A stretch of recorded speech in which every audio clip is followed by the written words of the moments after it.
कि ये प्रोग्राम 11 साल मोदी जी के अमृत काल के 11 साल, ये 11 सालों में क्या क्या हुआ है, क्या क्या उपलब्धियां हुई, किस तरह से देश आगे बढ़ा है। बहुत सारी ऐसी चीजें हैं जिनको हम जानते भी नहीं हैं, उनको आप तक पहुंचाना जो है बहुत अनिवार्य है। और खास तौर से आज जो यहाँ पर हमारे बुद्धिजीवी भाई आए हुए हैं, चाहे वो डॉक्टर्स हों या मेरे भाई वकील हों या सीएस हैं या जो भी हमारे इंडस्ट्री के आए हुए हैं, सारे के सारे हमारी मंडियों से आए हैं और बाकी जितने आए हुए हो, सबने बड़े विस्तार से सबको सुना होगा।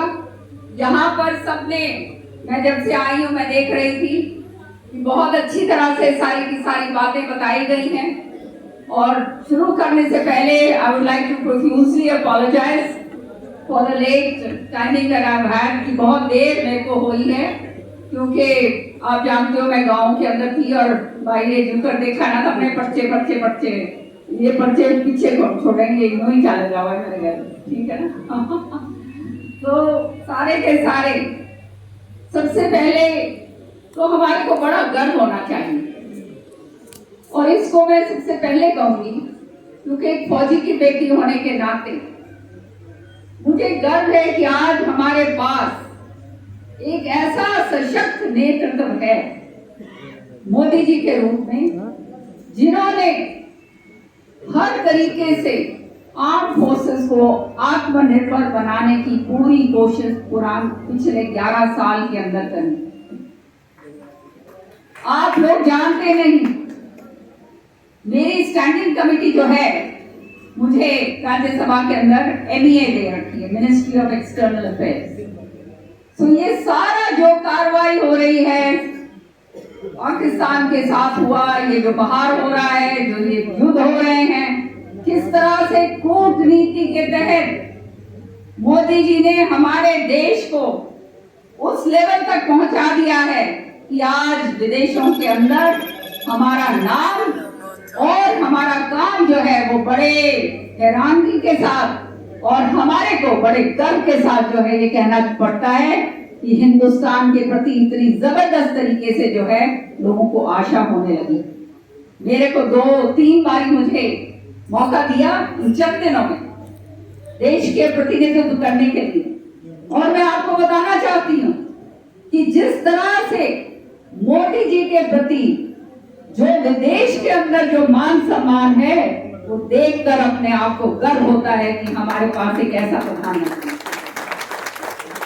कल ही हमारी एक मीटिंग थी MEA की, उसके अंदर सारा का सारा हम सारे वो फौजी, सारे सीनियर जितने भी थे, naval officers, coast guard officers, air force, सारे के सारे आए हुए, all the senior rank officers, क्योंकि हम जो है एज अ कमिटी मेंबर हम उनसे पूछताछ करते हैं। सो दे वर टेलिंग अस कि किस तरह से हमारी फौजों को इंडिजिनाइजेशन करा जा रहा है। 60 हमारी जो है आज के दिन फौज को नए जो है वॉरशिप्स मिलने जा रहे हैं। कभी सोचा था हमने कि ये काम जो है हिंदुस्तान करेगा? और बाहर के विदेश से जो लोग हैं वो जानते हैं कि हमारी क्षमता कितनी जबरदस्त तरीके से बढ़ी। इसी तरह से चाहे ब्रह्मोस जो है मिसाइल है, वो मिसाइल ऐसी है कि हम दिल्ली में बैठे हुए पाकिस्तान का अंतिम छोर तक उसको वहां जाके मार सकते हैं। तो ये शक्ति हमारी है। आज जो है जैसे कौशिक साहब बता रहे थे कि ये जो लड़ाई है वो परंपरागत तरीके से जो हैंड टू हैंड कॉम्बैट हुआ करता था, वो सब काम खत्म हो गया है। अब लड़ाई जो होगी वो जो है इसी तरह की तकनीकी से, सैटेलाइट से, ड्रोन से, मिसाइल से। और आज आपने देखा ईरान ने इजराइल के ऊपर हाइपरसोनिक मिसाइल जो है वो छोड़ी। तो ये चीजों के अंदर हम अगर सक्षम नहीं होंगे, आगे हम नहीं बढ़ सकते। और ये चीज को देखते हुए पिछले 11 साल से लगातार मोदी जी ने इसके ऊपर काम करा है, और आज हम उस पॉइंट पे पहुंचे हैं कि हमारी तरफ इन्होंने दुस्साहस करा आतंकवाद का जो हमला हुआ पहलगांव में शर्मनाक, उसके बाद इनको मालूम चल गया कि किस तरह से हमारी फौजों ने जाकर उनकी जमीन के ऊपर बगैर पांव रखे अपनी जमीन से इनको हरियाणवी में बोलूं तो भाई ठोका। सच्चाई है कि इतनी तरह से बर्बाद करा कि इनके सारे जितने आर्सेनल थे, जहां गोला बारूद थे, वो वहां पे खत्म करे। आतंकवाद के जो अड्डे थे वो खत्म करे। ये केवल और केवल तब हो सकता है जब आत्मनिर्भर हम हिंदुस्तान अपने आप में हो। और आज ये जो दूसरी शक्तियां हैं उनके साथ भी किस तरह से हमारे को आगे चलना है, क्योंकि हम वो देश हैं कि हमारे को अपना देखना है पहले, और जहां हमारे को फायदा मिलता है मोदी जी सबसे पहले वहां आगे होते। और इसकी कूटनीति का आपको मैं बताती हूँ। लड़ाई यूक्रेन और रूस की, हम यूक्रेन के साथ हैं, उनके खिलाफ नहीं है, रूस के साथ हैं। तो ये कैसे संभव हो सकता है? ये तब संभव हो सकता है जब हमारी कूटनीति इतनी तेज है और इतनी तगड़ी है कि हम उसके ऊपर कार्रवाई कर सकते। आज उसी कूटनीति के कारण ये जो युद्ध इतना हुआ, हमारे जो पेट्रोल के जो जितना ये जो सप्लाई थी रूस से, रशिया से, वो बंद नहीं हो पाई। ये किसको फायदा हुआ? आप बताइए जरा। अपने हिंदुस्तानियों को फायदा हुआ, आपकी जेब नहीं कटी। नहीं तो आपको मालूम है पेट्रोल के दाम इतने आगे छू जाते कि जो है गाड़ी के अंदर, स्कूटर के ऊपर बैठने लायक हम लोग नहीं। तो ये सोच, इतनी दूरगामी सोच आगे की जो है वो मोदी जी की। हमारा जो है यहाँ पर किसान भाई बैठे, मैं बताना चाहती हूँ कि स्वामीनाथन रिपोर्ट C2 फॉर्मूला जो है कौन लेकर आया था? बता सकता है कोई? कांग्रेस लेकर आई, लेकिन ठंडे बस्ते में उठा के डाल दिया, कुछ नहीं करा उस पर। हमारे प्रधानमंत्री जी आए, उन्होंने देखा कि हमारी अर्थव्यवस्था जो है वो हमारे किसान भाई पे टिकी है, तो इनके लिए काम करना है। उन्होंने आते ही MSP के ऊपर कार्रवाई करी। आज हरियाणा के अंदर 24 फसलों के ऊपर हमारे को MSP मिल रही है। DAP की खाद, शायद आप लोगों को मालूम है या नहीं, ये हमारे हिंदुस्तान के अंदर नहीं बनती। आज हमारे को 75 वर्ष हो गए हैं जो है आजाद हुए। हम इसका निर्यात जो है दूसरे देशों से करते हैं। ये जब मारामारी होती है कि हमारे खाद नहीं आई, हमारी खाद नहीं आई, ये उसका नतीजा है। क्योंकि कई बार जो है रैक लगते हैं, नहीं लगते हैं, कब आते हैं, कब नहीं आते हैं, इस तरह से होता है। मोदी जी ने तय करा और ऐलान करा कि हिंदुस्तान के अंदर इसका कारखाना लगाया जाएगा। कितनी बड़ी बात है कि किसके लिए करा? किसानों के लिए।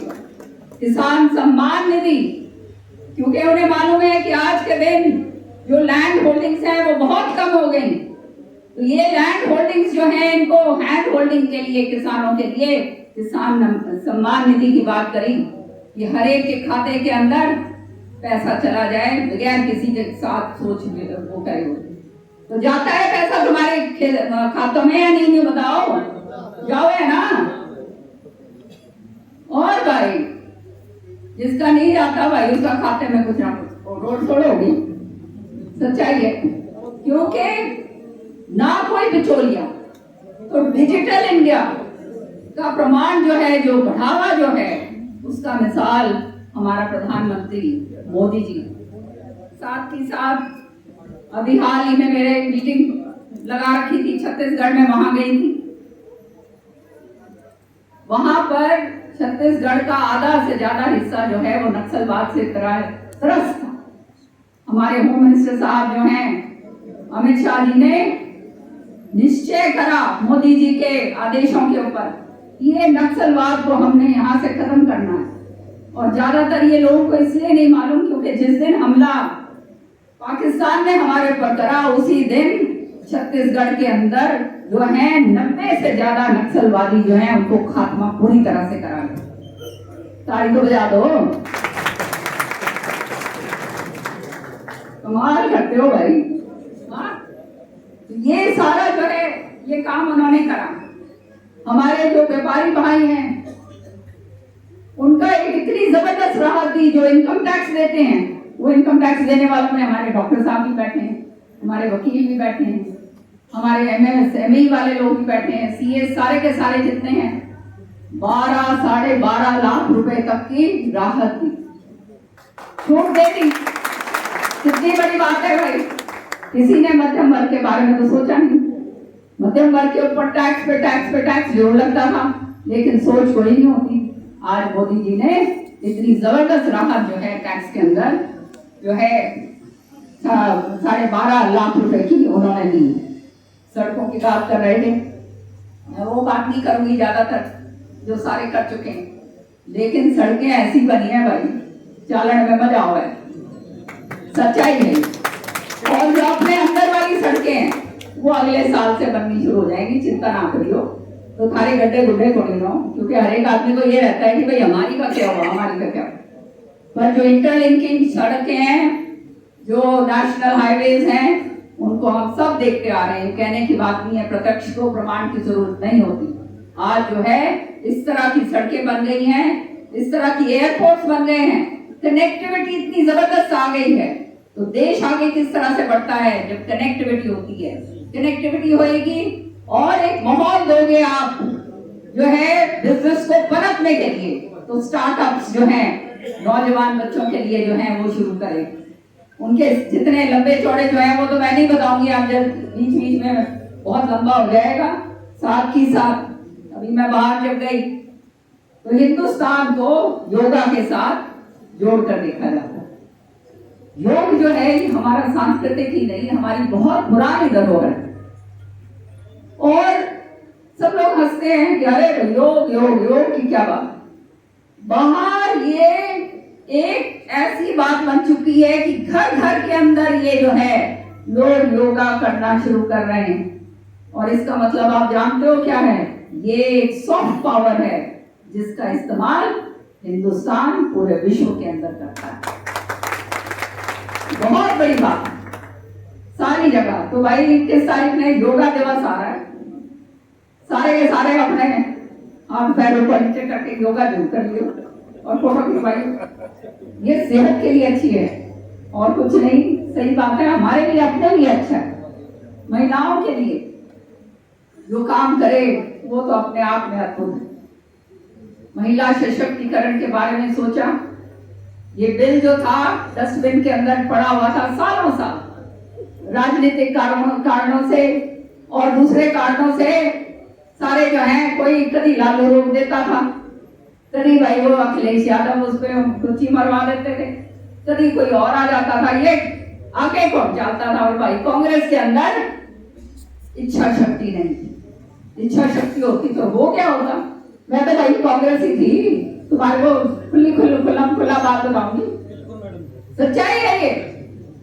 तो आज महिला सशक्तिकरण बिल लेकर आए।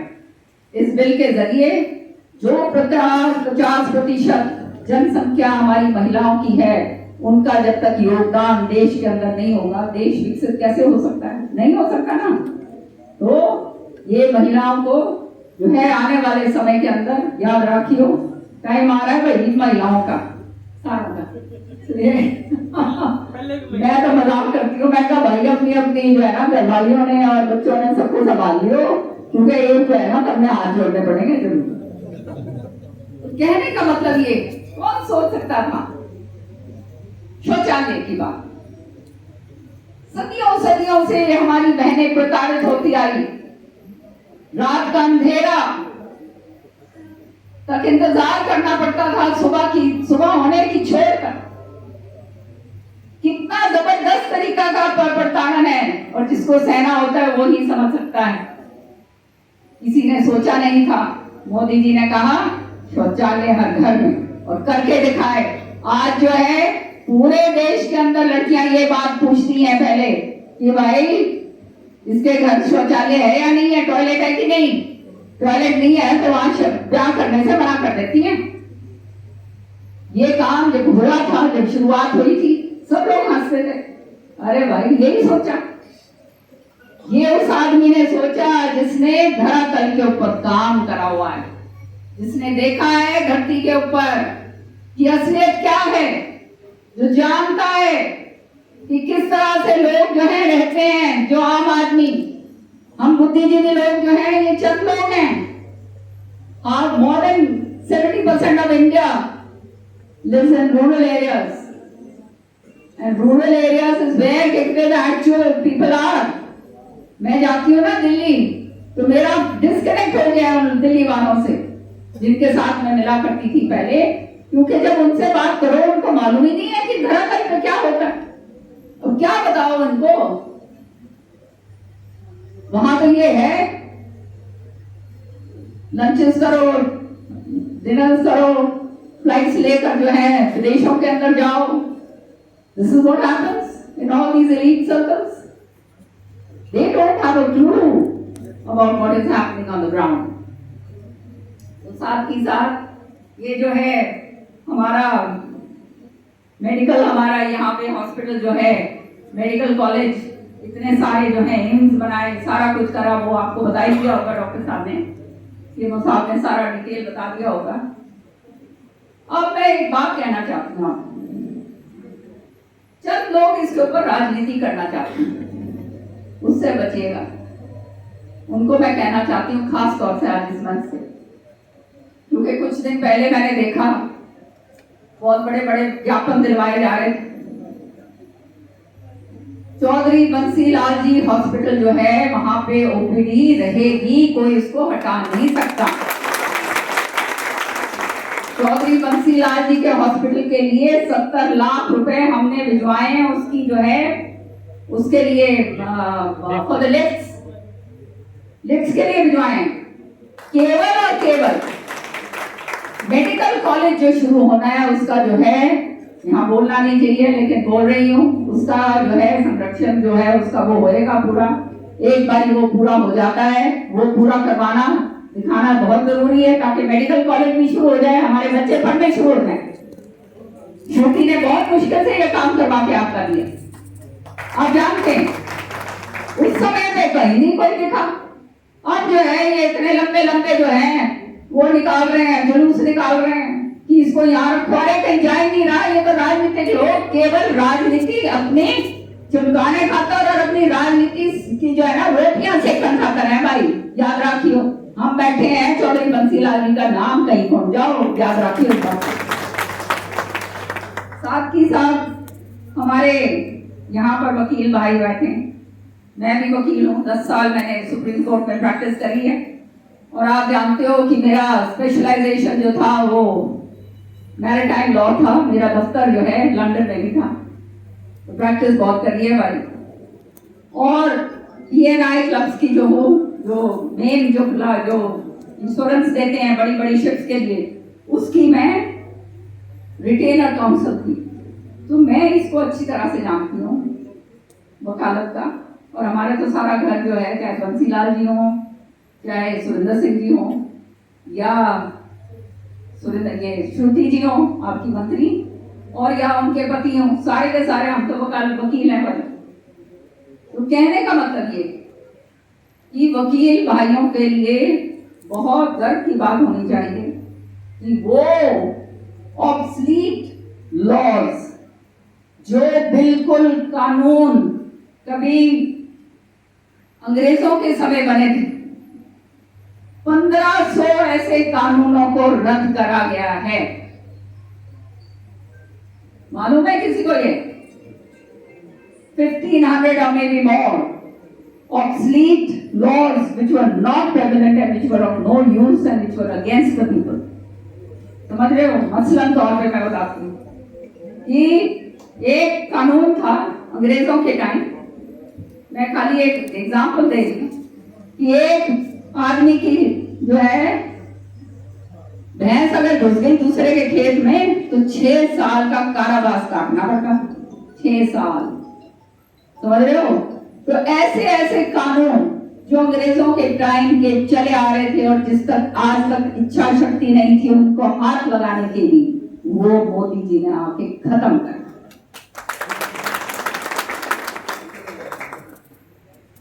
विधान पार्लियामेंट के अंदर मुझे मौका मिलता है बोलने का बहुत। डिजास्टर मैनेजमेंट बिल लेकर आए, कभी सोचा था हमने? डिजास्टर मैनेजमेंट बिल जब मैंने देखा कि अरे हमारा इतना बड़ा देश और जो है हमारा वो इस तरह का बिल तो बिल्कुल ही रिटायर हो जाना चाहिए था, उसका अमेंडमेंट लेकर आए कि आने वाले समय में जो भी आपदा, चाहे फोर्स मेजोर हो, ऊपर प्रभु की तरफ से हो, या फिर डिजास्टर जो भी आता है उसको किस तरह से जो है उसको संभाला जाएगा। ये इस तरह के कानून जो हैं हम लेकर आए। साथ ही साथ वक्फ बिल की बात मैं करूं, आज जो है सब कहते हैं क्या है इसके ऊपर मेरे को बोलने का मौका मिला, बहुत अध्ययन करा मैंने डिटेल में, और मैं आपको बताना चाहती हूँ कि हम भी ये देखते थे कि जो चंद लोग हैं वो इसकी मिलाई खाया करते थे। वक्फ का क्या मतलब होता है? वक्फ का मतलब है अल्लाह के नाम जो दान दिया जाता है, लेकिन वो अल्लाह के नाम तो दिया गया है दान, और वो दान जो है वो जा रहा है जेब में किसी और के, क्योंकि वो राजनीतिक रोटियां सेक रहे हैं। और कांग्रेस ये काम करती आई सदियों सदियों तक। आज मोदी जी ने ये बिल लाकर स्पष्ट कर दिया है कि जो छोटा गरीब इस समुदाय का व्यक्ति है उसको पूरा फायदा मिलेगा।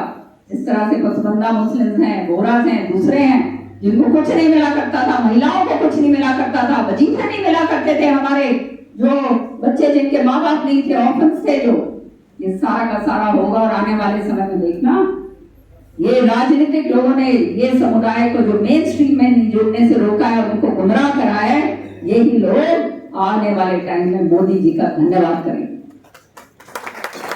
बहुत बड़ी बात है। चाहे 3 तलाक का कानून हो, महिलाओं को तो कुछ मानते ही नहीं है, उठा के पटक दो, 3 बार की तलाक कह दिया, हो गया खत्म। उसका बिल लेकर आए। कांग्रेस के टाइम क्या हुआ था, शाह बानो का, सारे वकील भाई बैठे हैं, मालूम है, याद है कि वो काम करा था कांग्रेस ने जो महिलाओं के पूरी तरह से विपरीत, उसको सही करने में समय लगा और ये आज सारा का सारा ये कार्रवाई हो। तो कहने का मतलब ये, चाहे हमारे वकील भाई हैं, आप लोग बुद्धिजीवी लोग हो, डॉक्टर्स तो हैं ही, आपके पास तो बहुत सारे लोग आते हैं, और आपका तो वो कहते हैं ना पब्लिक डीलिंग बहुत जबरदस्त होती है। और हमारे जो व्यापारी भाई हैं वो तो अपने व्यापार में तो व्यस्त रहते ही हैं, लेकिन फिर भी लोगों के साथ उनका उतना मिलना बेशक ना हो, फिर भी मेलजोल होता है। आप लोग बुद्धिजीवी लोग हैं और आपका दायित्व बनता है कि देश के प्रति जो काम, अच्छे काम हो रहे हैं उनको जो है विस्तार से बताया जाए। और मैं आप लोगों से अपेक्षा रखती हूँ कि आप लोग ये काम करें। आज जो है हम प्रधानमंत्री जी के 11 साल के पूरे वो कर रहे हैं, उनके बहुत सारे जो काम, अनगिनत काम करे हैं उन्होंने निभाए। अब आने वाले समय में हमारे को बोला गया है कि तैयार हो जाओ, 1 नेशन 1 इलेक्शन, उसकी तैयारी हो रही है। क्यों? क्योंकि हमें मालूम है एक तो इलेक्शन के अंदर कितना जबरदस्त पैसा चलता है, काम जो है पूरा ठप हो जाता है, अधिकारी जो है उनकी मौज होती है, क्योंकि कह देंगे भैया आचार संहिता लग गई, यूं ही होता है ना। और रोज कहीं ना कहीं इलेक्शन होता रहता है, तो जो विकास की गति है वो खत्म हो जाती है। उसको खत्म करने के लिए 1 नेशन 1 इलेक्शन ये बिल अब लाया जाएगा। और आने वाले समय में यूनिफॉर्म सिविल कोड की भी तैयारी पूरी है। तो राजी हो या नहीं राजी? ये कानून सबके लिए, ये काम जो है ये हमारे मोदी जी ने करा है। तो ये चीजों को ध्यान में रखते हुए देश की और ऐसे जगह पर काम करना हमारा प्रजातंत्र है। आपने देखा ये कॉपी लेकर संविधान की हांडते फिरते हैं भाई बतेरे लोग, देखा ना, संविधान संविधान बचाओ संविधान बचाओ। इनसे यो पूछो संविधान इन्हें पढ़ा है? मैं तो वकील हूं भाई, पूरा संविधान पढ़ रखा है। हाँ, साथ ही साथ ये संविधान जो है ये हमारा परम वो है, इसको कोई हाथ नहीं लगा सकता भाई, कोई माई का लाल नहीं लगा सकता। और बाबा भीमराव अंबेडकर जी के बारे में कहते हैं कि अरे ये कर दिया वो कर दिया। अगर किसी ने उनके प्रति उनका काम करा तो किसने करा? बोलो, जोर से बोलो। हाँ, सच्चाई है। और खाली राजनीतिक रोटियां सेकने के लिए, एक समुदाय को बदलाने के लिए कि ये वोट इधर दे दोगे तो तुम्हारा संविधान बदल जाएगा, तुम्हारे जो है फायदे हैं वो खत्म हो जाएंगे। बताओ भाई, 8 महीने हो गए, हुआ क्या कुछ ऐसा? हुआ क्या? ये सारी झूठी बातें हैं, ये सारी झूठ। उसका नहीं है तो बैठ जाओ।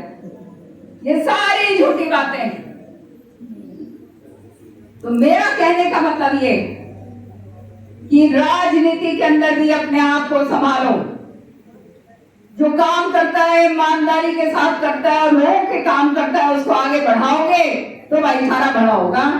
नहीं तो फिर यूं ही ठंड ठंड गोपालियों में बैठोगे भाई। सच्ची बात बताऊं,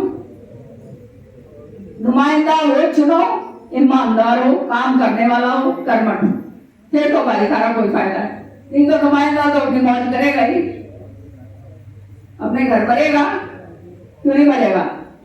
आजकल तो ये है ना, ये प्रथा चालू हो गई है कि फटाफट करो, सब कुछ करो। अफसरों के ऊपर भी अंकुश तब लगा सकते हो जब तुम्हारा दामन साफ हो और पाक हो। नहीं तो भाई सरकारी अफसरों का तो ये कहानी बुरा मत मानना भाई। और ज्यादातर यही प्रथा है कि जो तनख्वाह है उसको तो फिक्स डिपॉजिट में डालो और जो ऊपर की कमाई होती है चाय पानी की उससे घर चलाओ।